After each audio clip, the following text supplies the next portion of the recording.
సర్కార్కు censor start, అలాగే ధ్రువరాటి వీడియోలు of చేయడం, షిరిడి సాయిపై అసభ్య పోస్టులు. ఇవన్నీ స్థూలంగా దీనికి సంబంధించి మీడియాకు సంబంధించినవి. మోదీ గారు నిన్న మాట్లాడారు, రీల్స్ గురించి మాట్లాడుతూ ఆయన ఏదో రీల్ చేశారు. ఏదో పుస్తకావిష్కరణ, రామ్నాథ్ కోవింద్ రాసిన పుస్తకావిష్కరణలో పాల్గొంటూ మీరు పుస్తకాలు చదవండి, అంతేగాని మీరు సోషల్ మీడియా వలలో పడి కొట్టుకుపోకండి. సోషల్ మీడియాలో రీల్స్లో మీరు కొట్టుకుపోతే చాలా నష్టాలు జరుగుతాయి, పుస్తకాల మీద మీరు శ్రద్ధ పెట్టండి అంటూ కొన్ని తీవ్రమైన పదాలు వాడారు. ఈ తీవ్రమైన పదాలు ఒక విధంగా యువతను కొంచెం హడలు కొట్టే కుటుంబాలు. ఏమంటే రీల్స్ అనేవి షార్ట్ కట్. ఈ షార్ట్ కట్ మార్గాలు కనుక మీరు ఎంచుకుంటే మొత్తం జీవితాలు ఇది కూడా కట్ అయిపోతాయి. కాబట్టి మీరు పుస్తకాలు చదవడం మీదే మీరు శ్రద్ధ పెట్టాలి, ఈ రీల్స్లో పడి మీరు పోకూడదని. రీల్స్ అని ఎన్నిసార్లు అన్నారంటే, నిజంగా మనకు అందరికీ తెలుసు, దేశం అంతటికి సోషల్ మీడియాని ఎక్కువ పాపులర్ చేసిన వ్యక్తి, రీల్స్ ఎక్కువ చేసిన వ్యక్తి, ఎప్పుడంటే అప్పుడు వీడియోలు విడుదల చేసిన వ్యక్తి నరేంద్ర మోదీ గారు.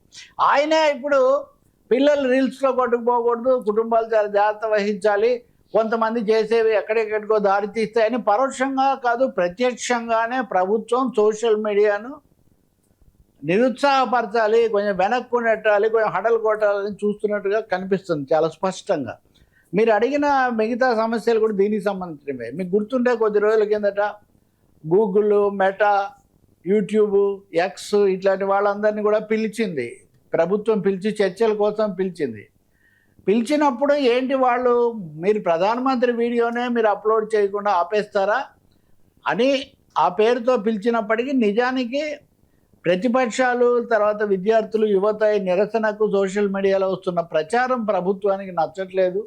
దీన్ని అదుపు చేసేటటువంటి ప్రక్రియ, ఒక విధమైన సెన్సార్ ప్రక్రియ మొదలైంది అనేది పరిశీలకులు అన్నమాట. నేను కూడా మీకు చెప్పాను. దానికి తాజాగా ధ్రువ్ రాఠే, భారతదేశంలో అత్యంత ప్రసిద్ధమైన ప్రభావశీలమైన ఇన్ఫ్లుయెన్సరు, యూట్యూబరు, ఆయన మిలియన్స్ ఆఫ్ వ్యూస్. అసలు కొత్తగా దీనికి ఇంత శక్తి ఉందని మోదీ తర్వాత బాగా ఎస్టాబ్లిష్ చేశారు. మోడీ విమర్శకుడు ఆయన, మత రాజకీయాలనండి లేకపోతే ఇట్లాంటి వాటి అన్నింటిని ఆయన విమర్శిస్తుంటారు గట్టిగా. అప్పటికప్పుడు చాలా కంటెంట్తో, చాలా కొత్త లక్షణాలతో వాటిని ప్రవేశపెడుతుంటారు. అంతర్జాతీయంగా కూడా చర్చ. ఇప్పుడు ఆయన చేసిన వీడియోలను తాము ఆపేస్తున్నామని యూట్యూబ్ తర్వాత ఇవి ప్రకటించాయి. ఎందుకంటే సీతారాములు, కృష్ణుడు ఇలాంటి వాళ్ళ మనోభావాలు గాయపరుస్తున్నాయి అవి అని ప్రభుత్వం వారు మాకు చెప్పారు. ప్రభుత్వ ఆదేశాల ప్రకారం మేము ధ్రువ్ రాఠే యొక్క వీడియోలు ఆపేస్తున్నామని వాళ్ళు చెప్పారు. ఇక్కడ గమనించాల్సింది ఏమంటే, గూగుల్ ఒక వివరణ ఇచ్చింది. ప్రభుత్వం మాకు ఇంతకుముందే చెప్పింది, మాకైతే దాంట్లో ఏం తప్పు కనపడలేదు కాబట్టి మేము వాటిని ఇప్పటివరకు కూడా వాటిని తొలగించలేదు, వాటిని పట్టుకోవడం కూడా మాకు సాధ్యం కాలేదు. కానీ ఇప్పుడు మమ్మల్ని పిలిచి ప్రత్యేకంగా చెప్పారు కాబట్టి మేము వాటి అన్నిటినీ కూడా తొలగిస్తున్నాం. ఇది నథింగ్ బట్ సెన్సార్. ఎందుకంటే కొన్ని సినిమాలు విదేశాల్లో తీసినవి ఇక్కడ రావు, మన సినిమాలు కొన్ని దేశాల్లో అనుమతించరు. సినిమాల విషయంలో, పుస్తకాల విషయంలో మనం చూసినటువంటిదే ఇక్కడ ఖచ్చితంగా చెప్పాలంటే ఇన్ఫ్లుయెన్సర్ల విషయంలో కూడా ఒక కత్తెర, వాళ్ళు అవి రాకుండా చేయడం అనే ఒక ప్రక్రియ ఇక్కడ మొదలవుతోంది. మీరు గమనించండి, మోదీ గారు మొన్న ఐఐటికి వెళ్ళినప్పుడు మటుకు మీరు ప్రశ్నించండి, ప్రతిదాన్ని ప్రశ్నించడం ద్వారానే విజ్ఞానం పెరుగుతుంది, ఇవన్నీ చెప్పారు. మీరేమో ప్రశ్నించమన్నారు, ఇక్కడేమో ప్రశ్నించిన వాళ్ళనేమో సెన్సార్ చేస్తున్నారు అనే విమర్శ ఇక్కడ ఎదురైంది. కానీ ఇక్కడ కూడా మళ్ళీ ద్వంద్వ నీతి. ఇదే సమయంలో షిర్డీ సాయిబాబాను అసభ్యంగా దూషించేటటువంటి చాలా పోస్టులు నడుస్తున్నాయి. సో షిర్డీ సాయి సంస్థాన్ వాళ్ళు ఢిల్లీ హైకోర్టులో కేసు వేశారు. మొదటిది కూడా ఢిల్లీ హైకోర్టు విషయమే. ఢిల్లీ హైకోర్టులో కేసు వేశారు. ఏమని? షిర్డీ సాయిబాబాను పాకిస్తాన్ ఏజెంట్ అని, బ్రిటిష్ ఏజెంట్ అని, రేపిస్ట్ అని రకరకాలుగా నిందించేటటువంటి అసభ్యమైన, అశ్లీలమైన, దుర్మార్గమైన పోస్టులు, వీడియోలు విపరీతంగా తిరుగుతున్నాయి. వీటిని తొలగించండి, వీటిని ఆపండి. ఎందుకంటే షిర్డీ సాయిబాబాను కొలిచే వాళ్ళు లక్షల సంఖ్యలో ఉన్నారు. ఎక్కడ చూసినా మనకు ఆ దుకాణాలు కానీ, బస్సులు కానీ, లేకపోతే అనేక సంస్థలు ఆయన పేరుతోనే ఉన్నటువంటివి ఉన్నాయి. చాలామంది ఆయనకు చాలా ప్రముఖులైన వాళ్ళు కూడా ఆయన్ను విశ్వసిస్తారు. షిర్డీకి వెళ్తారు. తెలుగు వాళ్ళు చాలా ఎక్కువగా వెళ్తారు. ఉన్నంతలో నిరాడంబరంగా ఉండటము, కొంచెం ఆర్గానిక్గా ఉండటం, ఆ పూజా విధానం ఇవన్నీ మిగిలిన చాలా చోట్ల కనపడే ఆడంబరాలు అంతగా కనపడవు అక్కడ. కానీ ఆ షిర్డీ సాయిబాబా చాలా పాపులర్ కాబట్టి పుట్టపర్తి సాయిబాబాని కూడా ఆయనకు అవతారమైన అని చెప్పి వీళ్ళు చెప్తూ ఉంటారు. పుట్టపర్తి సాయిబాబాని ఇప్పటికీ పూజిస్తారు. ఆయన చనిపోయినా ఆయన దగ్గరికి పెద్ద పెద్ద వాళ్ళందరూ కూడా వెళ్తుంటారు.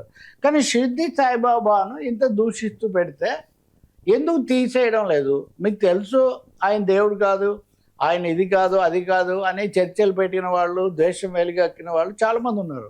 మీరు ఒకసారి విశ్వాసము, నమ్మకము, ఎవరి పూజా విధానం వాళ్ళది అనుకున్న తర్వాత అందరినీ ఒప్పుకోరు కదా. ఇప్పుడు ధ్రువరాటివేమో తొలగించి దేవతలను చేశారని షిర్డీ సాయిబాబావి మటుకు తొలగించకుండా కొనసాగిస్తుంటే చివరికి ఢిల్లీ హైకోర్టు ఏం చెప్పిందంటే వాళ్ళు ఏం చెప్పలే, వాళ్ళు ప్రభుత్వానికి సూచన చేశారు, వీటి మీద మీ వైఖరి ఏంటో చెప్పండి అని. అంటే ప్రభుత్వం ఇంతవరకు చెప్పలేదని అర్థమవుతుంది. ప్రభుత్వమే కనుక ఇంతకుముందు ఆయన విషయంలో చేసినట్టే షిర్డీ సాయిబాబాని అవమానించకూడదు అని ప్రభుత్వం కనుక ఆదేశాలు ఇచ్చి ఉంటే వీళ్ళు తొలగించి ఉండేవాళ్ళు. అంటే ద్వంద్వ నీతి ఇక్కడ రాజ్యం వెళ్తుంది. నేను నిన్న మీకు ఒక ఉదాహరణ ఇచ్చా. వానలు కురవాలి వానదేవుడు అని రేవంత్ రెడ్డి గారు వరుణయాగం చేస్తే ఇప్పుడు వరుణయాగం చేయడం ఏంటి అని తప్పు పట్టారు, లేకపోతే అవసరం లేదన్నారు. మరి అదే పని వేరే వాళ్ళు చేస్తే వరుణదేవుని అవమానించారంటే ఏమవుతుంది?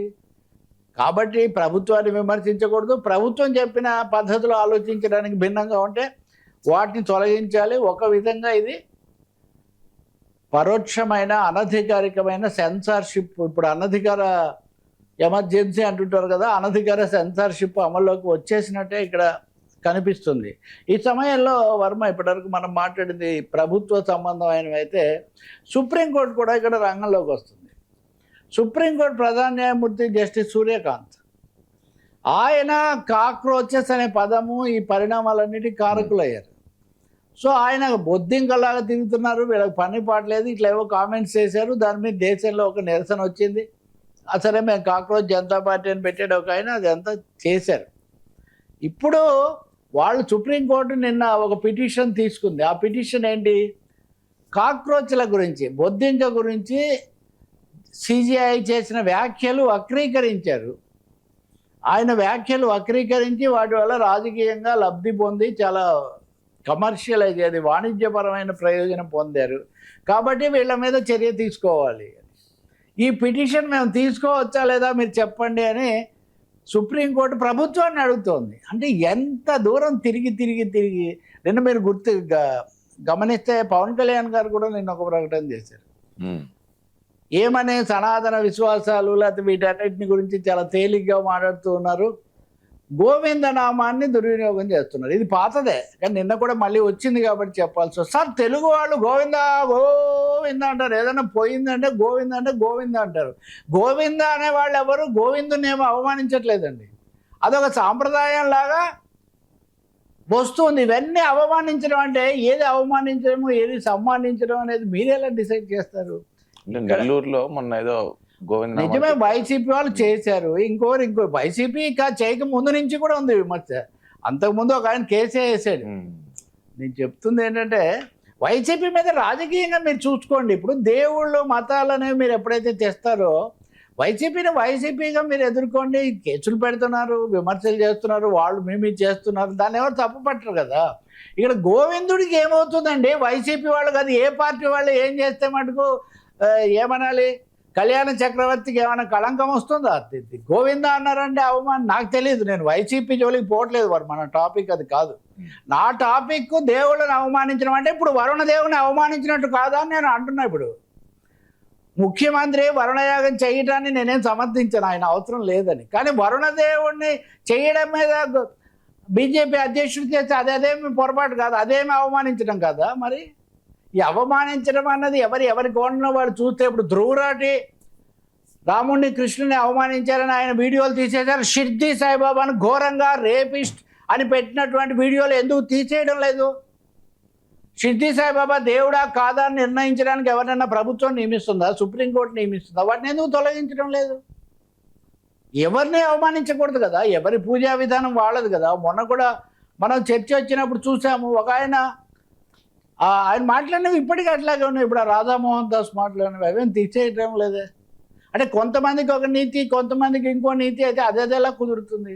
ఇప్పుడు సోషల్ మీడియా అనేది నెమ్మదిగా ఎన్నికలు దగ్గర పడుతున్న కొద్దీ, సర్వేలు వస్తున్న కొద్దీ సోషల్ మీడియాని ఒక యుద్ధ భూమిలాగా మార్చేస్తుంది. సో ఇక్కడ అది తప్పని వీళ్ళు, ఇది తప్పని వాళ్ళు, ఇదైతే ఏమీ వాంఛనీయం కాదు. అది నేరుగా అత్యున్నత స్థానాల్లో ఉన్న వాళ్ళ దగ్గర నుంచి రావడం చాలా. ఇప్పుడు రీల్స్ గురించే నేను చెప్తున్నాను. రీల్స్ను పాపులరైజ్ చేయలేదా?